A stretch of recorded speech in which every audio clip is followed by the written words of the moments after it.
রোজার মাসের রাতের বেলায় তোমাদের স্ত্রীদের কাছে যৌন মিলনের জন্য যাওয়া তোমাদের জন্য হালাল করে দেয়া হয়েছে, কারণ তোমাদের নারীরা যেমনি তোমাদের জন্য পোশাক স্বরূপ, ঠিক তোমরাও তাদের জন্য পোশাক সমতুল্য। আল্লাহ তাআলা এটা জানেন।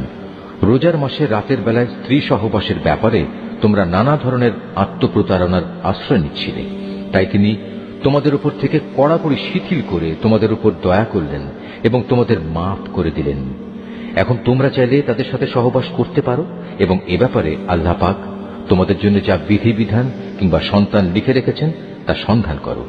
রোজার সময় পানাহারের ব্যাপারে আল্লাহর নির্দেশ হচ্ছে, তোমরা পানাহার অব্যাহত রাখতে পারো যতক্ষণ পর্যন্ত রাতের অন্ধকার রেখার ভেতর থেকে ভোরের শুভ্র আলোক রেখা তোমাদের জন্য পরিষ্কার প্রতিভাত না হয়।